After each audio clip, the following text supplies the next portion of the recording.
You spent a long stretch leading instructor programming at SoulCycle. What a brand, and it continues to thrive. So when you walked into that role, what was the real operating failure you were trying to stop? The thing that broke growth and brand consistency? When I walked into the role, there wasn't a role. We were starting from the rock bottom. We had to build a system. It goes back to experience. How do we make the experience consistent? How I believe we got there is Today's guest is Kaili Stinson, franchise owner at Beam Light Sauna. She shares how to build scalable fitness and wellness experiences by systemizing talent, creating repeatable operations, and designing customer journeys that drive retention. the key in SoulCycle was to find instructors that wanted to grow with us, that wanted to create a career, a real place where they felt like they didn't have to go from gig to gig to gig. Like SoulCycle was going to be like their place. What are some of the things that you learned through that process? Like, I still hear a lot of owners, like, we just got to find the best talent. We'll figure everything else later.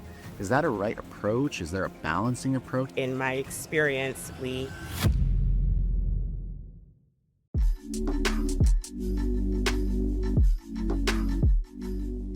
Welcome back to the Owner Seat Podcast, the show where fitness and wellness operators, franchisors, and franchisees get the real playbook on what it takes to scale with clarity, not chaos.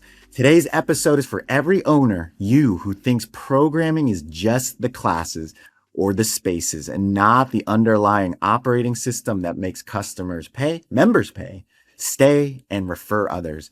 Too many operators treat talent as an art, yet not as a system. They hire charismatic instructors and front desk team members. They lean on personality and expect consistency to happen by osmosis, by synergy, by faith. You raise prices, nothing changes. You add more classes or open up more spaces and chaos follows. Scale to a second location and somehow you can't replicate. The magic disappears. The consequence is obvious: inconsistent guest experience, slipping retention, wasted marketing span, and brands that fracture at 2 units. Fixing that isn't about finding more stars, performers. It's about building a repeatable instructor economy, hiring, training, assessing, and tech enabling it so the experience travels. That is the problem my guest today has spent her career solving. Kaili spent nearly a decade building instructor programming and advancement at SoulCycle, one of my favorite brands and experiences that I've had in the fitness industry over all my 16, 17 years. The exact kind of studio that turned teaching into a profession. She moved into community and hospitality at WeWork, another amazing brand, ran studio-facing projects as a project manager at Sweatwork, shout out to Mo Iqbal, led customer experience at Goody, and today is stepping into the operator seat herself as a franchise owner at one of my favorite brands, and I love this founder, Beam Light Sauna there in Reston. What I respect most about Kaili is this: she doesn't worship the star instructor. She designs for transferability, rituals and assessments that protect the customer promise while giving instructors room to lead. She thinks like an operator, not just a talent recruiting agent. Kaili, welcome to the Owner Seat Podcast. Hi. Hi. Thank you for having me so much. No, my pleasure. And you're in it. You're in Beam right now. I could I'm see it in the in. background. I live inside of a sauna I now. love it. You're in it. Well, you got to test it out, right? The member experience is so important. Well, I wanted to kick it off. You spent a long stretch leading instructor programming at SoulCycle. I mean, what a brand, right? And it continues to thrive. And I remember Valentina, I will not forget this, out in Dallas, Texas. If she's listening to this, it's going to be awesome. That was the best cycle class. I mean, it wasn't just a cycle class. I mean, it was an experience. It was a journey, and she led the room. So when you walked into that role, what was the real operating failure you were trying to stop?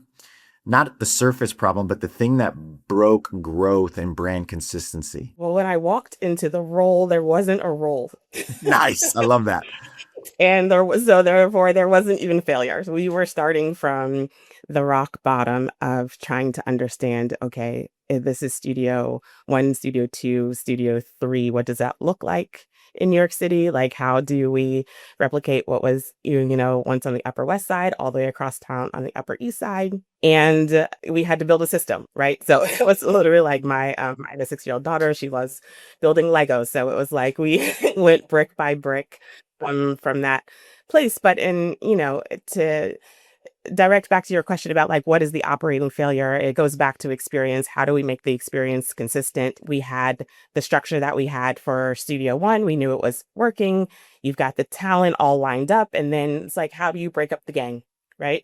Love it. And how I believe we got there is we started at hospitality. So the SoulCycle experience, starts even before you get into the studio and Yep. you smell the grapefruit candle and you're handed shoes, water, you Shoes get to your bike, locker. Yep. your towel. Like the hospitality experience begins before that. It begins noon on Monday. And so not to like take it all the way back, we created a certain expectation of what happens even before you walk into the brick and mortar. Once you got into the brick and mortar, that created the whole structure of what the experience was going to be from the guest perspective, how we were going to deliver it. And we did that right every hour on the hour consistently, and it became a very well-oiled machine and routine. Sounds so good. I love it. And so when we started with that as basis, right, then it was like, okay, how do we do that in another room? So hospitality to experience, to a repeatable experience. And then as we had to build a repeatable experience through instructor talent, right, it still had to circle back to hospitality, right? Yeah. That was the task. And the course of action was throughout all of the rooms, whether it's 7 a.m., 10:30 in the morning, the off hours, 5:30 to 6:30. How do we make that the most consistent over and over again? So good. Repeatable process and systems. I mean, it's an infrastructure play, right? This engine that you've created, this machine that you've created to provide an extraordinary experience. And then you're doing it through your amazing talent. And one of the things that I notice you chat about is advancement. So it's not just the talent, but do they have career pathing? Can you walk us through that progression that you built for performers, for your instructors? What were the stages that these performers, this talent would move through? And then how did you make sure that the expectations, that high standard, followed every step of the way, every stage of accountability? Yeah, so our instructor advancement program didn't evolve until many years after, we had programming and we expanded nationally. Advancement came once the scale had to happen at a very fast pace. So we were realizing, our pool of instructor talent, we would scout, recruit, audition, train, then we would place instructors kind of like all over the schedule in various capacities to see what that performance is going to be. And then as we were opening new markets, we would find instructors who were great candidates for that for, a various amount of reasons. And so, as you mentioned before, right, the key in SoulCycle was to find instructors that wanted to grow with us, that wanted career, a real like place where they felt like they didn't have to go from gig to gig to gig. Like SoulCycle was going to be like their place, their health insurance, their longevity, right? That we have instructors so that have come from other modalities and other practices, right? So it was like first part of the conversation is, are you going to be here? Are you going to be here for the long term? And this is what it looks like. And of course, right, we build in compensation structure, et cetera. But in terms of advancement, it was like, how do we model this within the fitness boutique experience as almost like a corporate structure, right? That was kind of like unheard of. Like, how do you start as, let's say, entry level, right? And then get a promotion and then get the next promotion and be able to hold responsibility and accountability as a leader and therefore, earned tenure, so to speak, as a master instructor. Yeah, I love that. And I'm curious, as you went through all of this, and I'm seeing this right now. Pilates is super hot, right? It's also performer led. But I think some of the chatter that I've had is, and SoulCycle did it so well. You create an experience off of the performer and then made some pivots to your point, right? And the reason why your role was created is we need to systemize this. We need longevity, sustainability in this brand. So what are some of the things that you learned through that process? Like I still hear a lot of owners like we just got to find the best talent, we'll figure everything else later. Is that a right approach? Is there a balancing approach? Like what are your thoughts now that you've gone through that at SoulCycle? And then you're in a different type of environment now where it's very product. Right now, there are some stars, right? You have your concierge and your front desk and all of them, all their team members there. So I don't want to say they're stars. They're very important. Those are touch points, but it's a little bit different than an instructor-led experience. What are your thoughts on that? What have you learned? Well, what I'm doing now is definitely a lot different as I've retired to being an instructor talent. To your question, right? The instructor-led experience cannot really happen unless you have a strong brand, right? So it's a very delicate balancing. In my experience, we had instructors who had like followings, right? So when I speak to a lot of people who are interested, how do I build a brand? I'm going to get this instructor that has this following, right? It's like, yes, certain instructors who are popular will have followings, but that following also has to have a motivation to show up at your studio where this person is doing something different with a different expectation than what they were doing before. Right. Okay. So you can't put all those eggs in one basket because when you're hiring for a star, you have to also get them on board with your specific studio expectation. So is it the expectation that you're going to show up for this one time, this one day, or 2 times a week, and you're just going to bring the 50 people that you know? Well, what does that do for the rest of my business? Like, Sure. Interesting. you'd have to think in terms of that scale. So, strategies can be placed around that. But in terms of like, right, the talent and the coaching, you also have to get that instructor to understand that if you want to be part of this infrastructure, right, I'm going to need you to build in different ways and different capacities that you were expecting. So there's a relationship you have to build there. There's a strategy to build around it. And again, one person or two people cannot sustain your whole business. So if you're going to have the star, then how does the star also support and operate the other time slots, the other classes that you have? Yeah. This very specific strategy needs to be built around that. And you also have to get pretty much everyone on board to be around that strategy. And that in and of itself can be a bit of a communication Yeah. challenge. I bet. And I can only imagine the conversations you've had to have because, we're people, it gets messy. And when I think of stars and they have a following and fanatics, there's a little ego, right? You're a performer. That's part of the whole thing. So I'd imagine that those are some fun, interesting conversation. But, I asked that because of brand fidelity, not only from the performer, the star, but also those that follow that person, right? Do they also have this feeling of connection, affiliation, brand loyalty to that studio, to the brand as a whole? And I think that's what you're mentioning and how you solve for that. And I seeing brands now, right? Some are making, I think, the right strategy around this. And I'm also hearing chatter and seeing it where they're not creating systems, they're not creating touch points and follow-ups with their member base. So it's a big risk. Like I look at it from a financial end and I look at member frequency and member usage and what other classes are they going to? Or if it is a star, how involved are they? Are they just that one class? Or to your point, are they, filling up the schedule to really build the business and create this brand fidelity? So it's just so interesting to think it's a different variable. And you can actually, from a finance lens, create value or discount value from that when you see some of the risks. So, how did that feedback process go? Was that very regimented? Is there, monthly, weekly, quarterly? Like, how did you implement that? Because I can only imagine just course correcting, right? In this type of environment where, things are moving fast and, there's the crowd applause, right? Can maybe get people to go a little rogue sometimes. So you just got, hey, we love you. We love your personality. We love your flavor, but this is SoulCycle. This is Rise. This is, whatever it might be. How did you set that cadence? Yeah, as you said, the feedback loop was pretty much constant, especially as we were scaling at a very fast pace. So it was a lot about feedback and how we were delivering that feedback. And then with the advancement structure that I was, of course, to implement is to put it on a cadence. So it started off as we received a certain amount of feedback. Does this feedback require training or attention? And if it does, then what is the process to get it corrected? So it would start off as, you received the initial feedback. let's say we'll put it on a course of 2-week correction, then maybe it's then it was a 30, 60, 90 kind of like, let's set goals around it, right? So it's not enough to just say, hey, your class wasn't that great today. 3 people fell off the bike and your mic went out. And you didn't even know, like, like the craziest disaster that could happen. It's like, hey, told you about it. Let's just walk away. No, it's like, I told you about it. Like, let me check in with you on the next time. Did we course correct that? Here are some strategies and tools to do that.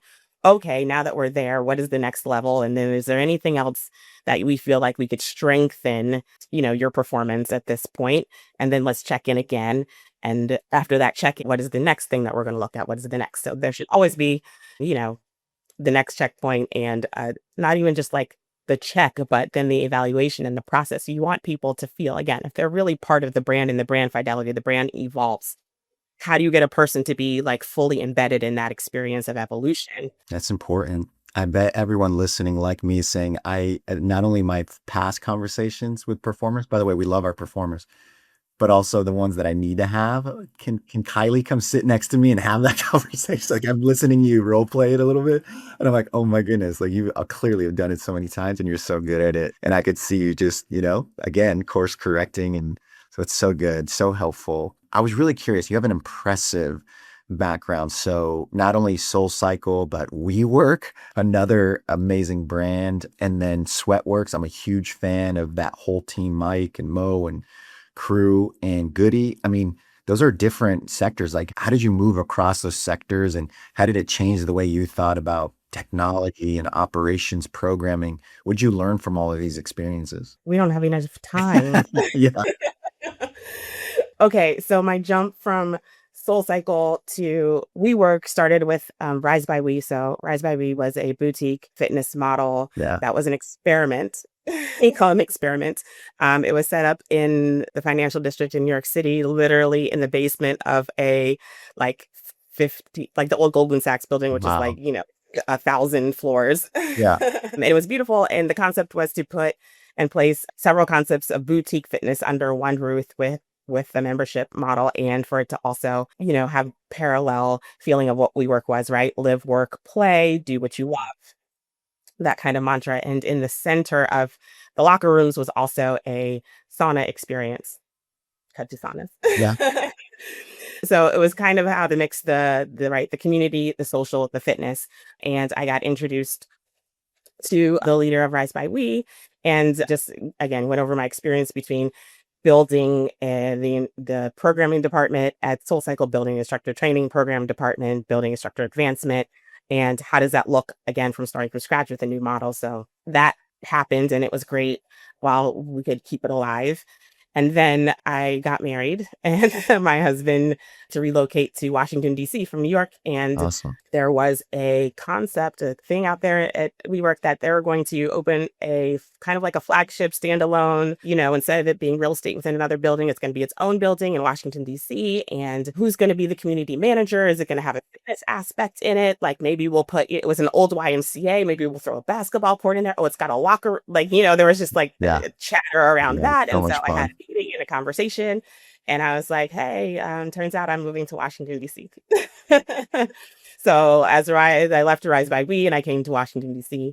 And then as the, general community manager of getting that space open, I just went deeper into my operations hat, right? Less of my programming hat, deeper into operations, creating systems, hiring teams, moving through construction punch lists, procurement, everything, right? So there was that. And then, that thing in life happened where we entered into a pandemic and the world kind of shut down. And I was pregnant and I had a child. Oh my goodness. And coming off of all the life maternity events. leave, Yeah. I was thinking, I cannot be around human beings, or can I be, like, how does that work to be around human beings? Sure. And through another, right, this is all about relationships. Sometimes where you land. My husband had a relationship with Muhammad. And then I had a conversation with him. And then at the time I remember having this conversation with him. He was like, we're kind of, like in a place where we could use your unicorn expertise, as which so much about the brick and mortar. That's exactly how as I'm looking, I'm like, she's a unicorn. Right? She's awesome. She knows. And, I love it. We're designing UX UI, and we're doing both, the hardware and software for this concept, and your thoughts, ideas, and direction on how to get people to understand the user experience from that perspective as people are home now, right? Can we implement, you know what I mean, all of the hats that you've worn into maybe this like role that is undefined, defined, undefined. And so I said, well, if I'm doing it, behind the computer, yes. And It I will worked learn a out. lot. And so that's how I transitioned to ThoughtWorks and understanding tech. And then again, through Goody, right, is a special tech experience. And I joined that team mostly on just the interaction between individual corporate partnerships and customer experience to dive back into that. Because again, going back to my, original career development at SoulCycle was that I started handing out shoes and water at the front desk as a part-time employee. Wow. And Amazing. What a journey. yeah, part of my story is I was actually going to be a doctor. I was in medical school Wow. when I started at SoulCycle, What type and of pathway would you have gone and had you gone all the way through I and was just thinking pediatrics, general practice. okay. I Yeah, was yeah. just I was in that How place. exciting. And that was really it. I was like, what am I doing? And like, I'm studying, I'm stressed with exams all the time. And I was like, oh, I'll take a pause and I'll go to grad school. I'll do I'll do a master's in public health while I'm figuring this out. And then I needed a part-time job. So I landed at SoulCycle and I met with Julie and she was like, you don't even have time for this job. I was like, I am You're fitted passionate in. about fitness. I'm a former athlete. Like I played, collegiate volleyball. So I was Oh, like, okay. What position? I was a middle blocker. Okay. Yeah. There you go. Got the hops. I love it. Yeah, I could. So anyway, I started at hospitality, right? I was there. I was cleaning bikes. I was mopping the floor in bathrooms, and that is my experience of, really delivering a 5-star unique quality experience. It's just bringing all of those things from my background, right? At my ethos, I want to care for people. I want for people to be well and healthy. I invested in that from that standpoint, and then creating experiences, whether it's in person or through tech. That's where I've landed. That's where I feel like Amazing. is a purpose. What an amazing story. I knew it. From handing out water bottles to cleaning bikes, which are so important touch points of the entire member experience, right? Those little details matter. But now to a franchise or a franchisee, a franchise owner, right? Can you walk us through just the raw, the real, how did you and your family decide, let's do this, let's invest? And then can you walk us through some of the highs? And then what are some of the things that you've learned now that, I mean, it's your, like it's your baby, right? What are the things that can go wrong or that did go wrong that you didn't expect? So after going through the experiences that I've had, and again trying to understand like what is next, what's my next place, without getting, overwhelmed or stressed out or diving into the next thing, and right, having a family and understanding what work-life balance really means. Um, my husband and partner in this, he works in private equity, Okay. and he deals with large portfolios of franchisors and franchisees. And he was at a conference once and he was like, I think we should do this. And I was like, do what? He was like, let's do it on our own. And here are some of the brands, right? It's going to be in health and wellness. You've been doing this forever. And what do you think? And I was like, so skeptical. Right. And he was like, I think this is what, let's go and look at this FDD and let's go to discovery and let's find out. And I was like, okay, this is a very new concept of what this wellness looks like. But I was like, it all ties in. It makes sense. In terms of it being, around a sauna, we are, again, my husband and I are both former collegiate athletes, and in our heads, right, we can still perform the way we used to when we were teenagers. That is completely insane, right? So going from, fitness, and, Albert, I was an instructor too at SoulCycle, right? So I Oh was my also goodness. teaching, you know, Killing, just killing it. 6 7 times a That's the week. athlete in you. It's in Yeah, your blood. It exactly, never like goes away. nonstop, right? Yeah. And, being married to a foam roller, you understand that there's not enough foam rolling on the whole entire planet that can help your body My recover in a goodness. I certain way. wish. Right now, I'm a mom and bodies have changed and things are all different. So a recovery practice is something that we were looking into, right? And who doesn't like a nice kind of, heated experience? And then once I went into the science of it, right, as my background of also being into medicine, understanding red light and the impact of red light has on the cellular level, we again, just landed here, and it has felt right ever since. So now being the operator, right? The operator part of it is easy for me, right? So I understand talent, I understand hiring. I have a very small team. I know what my capabilities are in terms of being able to build a schedule, build a plan of people to be here, the guest experience. I've worked through that. Those things are definitely easy. They're the challenges, right, are the things that are unexpected and happen, where it's your construction build out Yeah. is not going, If anyone or goes through any of my past episodes, I'm telling you, construction, GC, landlord is probably some of the keywords that keep popping up. It's yeah, just the reality. yeah. Yeah, because like I knew it was going to happen, right? So I've had the experience. Like there were times, right, at SoulCycle, where it's like I'm standing outside in the rain, I'm waiting for Verizon to come, and Oh my goodness. there's like very, very specific situations that like I have gone through it before with Yeah. WeWork, and the punch list doesn't get happen, and there's a hole in the wrong place, and you can't find the electrical outlet. Those things were very, I've been through it. I wasn't surprised, but when you have your own timeline, you're like, okay, this changes. And when, again, like, right, when you're thinking of the money that you're having and the schedule of the money, that's the part that it's like, okay, this is different because before I had a department that handled Right. the schedule All of the you. money. It's your Now it's personal me. guarantee, right? Even it's like my pen and my paper or my spreadsheet, whatever it is, Mm, like keeping those things together has been, pathway and a trajectory. And those are the things that we're still piecing through, right? We have a promise. We can look from studio to studio. This was their, the amount of leads they had before opening. This is their pre-sale. The pre-sale experience is something, right? I don't have the greatest experience with the membership model other than with WeWork. SoulCycle is not a membership model. This is a membership model, right? So your pre-sale, and that has been also a learning experience of what that expectation is set for, and then actually delivering on that. And then when things are, because of the local market are different, to be able to articulate and pivot around that. So that's kind of where we are now, right? Between that moment of going through the cycle and wow.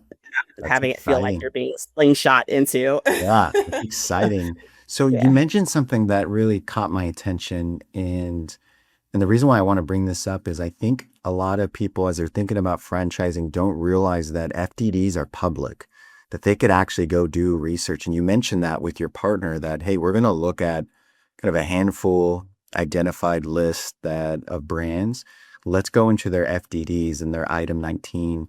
Can you walk us through that process? And as you did that, what stood out about Beam that caught your attention? I mean, an impressive background, experience, talent, what's sustainable, what's going to have longevity. What did Beam why did it pull at the heartstrings? What made you say, let's do it? Before that, it wasn't really the FDD itself, right? First, I needed to understand the brand story, right? Knowing where I come from, the brand story, who founded it, why they founded it, was very important to me. So that brand story resonated.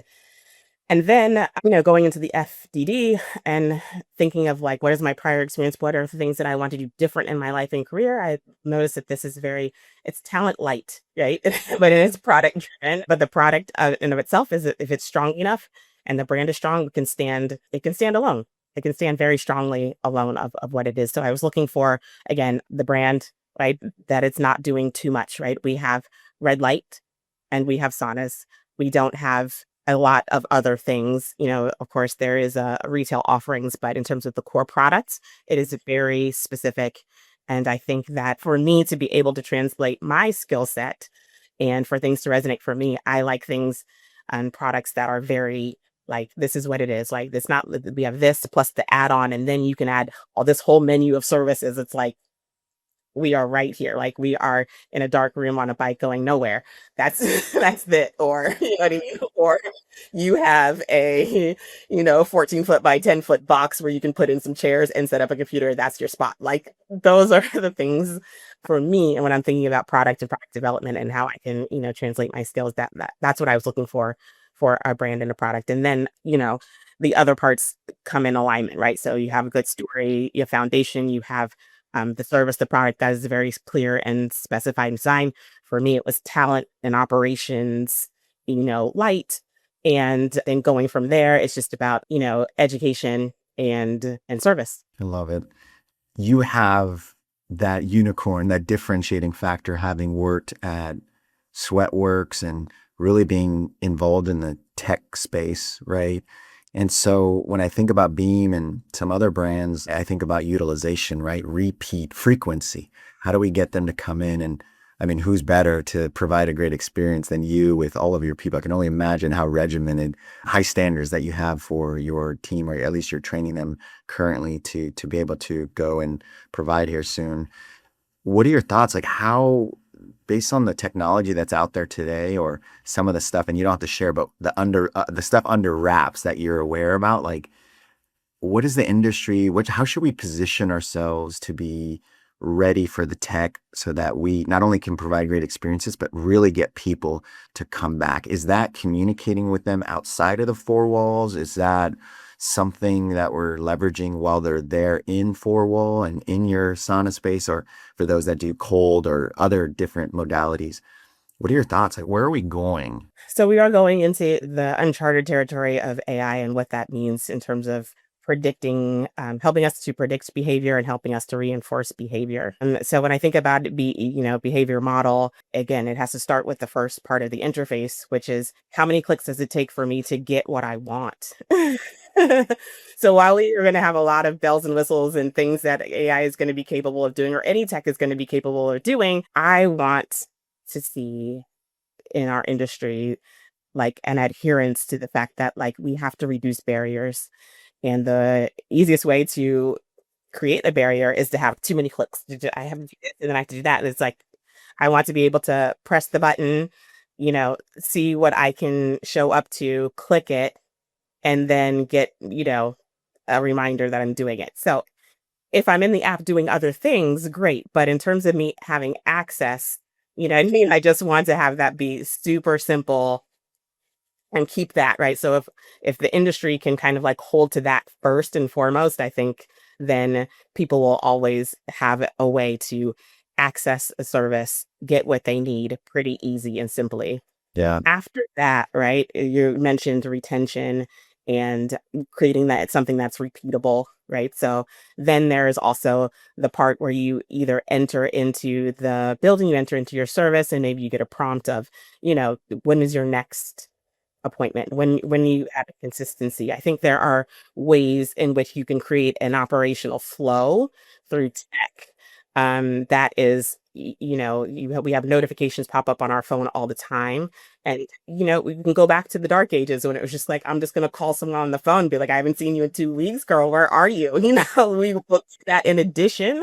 But I think there is a way for tech to facilitate that. So the two goals are: one, access, reduce the barrier; Yeah. two, create sustainability, create repeatability, create, a reputation of having consistency. I love that. So reducing the barriers, the tension points, right? Especially when it comes to access. Like, you have an amazing product. Quit making it so hard for people to use. The second thing is, and you really gave us some best practices earlier around consistency, leveraging your systems, building it, and working through your stars, your performers. And then the other one, I think, what you're saying is just this hyper personalization, is behavioral modification. I think that, to your point, is using this new tech of this AI and all that, we'll be able to do that better, right? So that the follow-up piece is, how are you influencing, maybe that's a better way to say it, influencing behavior to get people to come back. That is going to be key, because there's so many options. There's so many options out there, and now even easier to search for and find, right, using tech. So this is so good. Thank you so much. I mean, you're so detailed, so I really appreciate the best practices and the practical examples that you provided. Thank you for giving us some insight into your family as well. That's super vulnerable of you. So thank you. We really appreciate that. And just keeping it raw and real on just your entire journey. How impressive. For those that are listening and watching, how can they reach out to you and maybe want to pick? I'm sure they're going to want to pick your brain, and just learn more about Beam too. How can they do that? You can find me on LinkedIn for sure. And I will just, I'll put my email address out there, kstinson@beamlightsauna.com. You can find me, and I would be happy to, consult, give advice, and just reach out and have a conversation. Gosh, such a pleasure. And we touched on a couple little things on finance so if there's any wellness operators, fitness operators, franchisors, franchisees out there that need that CFO clarity, think clean cash flow visibility, unit economics, pricing models, the infrastructure of your finance back office, feel free to reach out to me as well on LinkedIn or strategointel.com. This has been another episode of the Owner Seat Podcast. I'm your host, as always, Albert Ramos. Our episodes drop every Monday and Friday at 8 a.m. Central. Kaili, such a pleasure. Thank you for your time. I know you're super busy. And go hug and kiss that little one.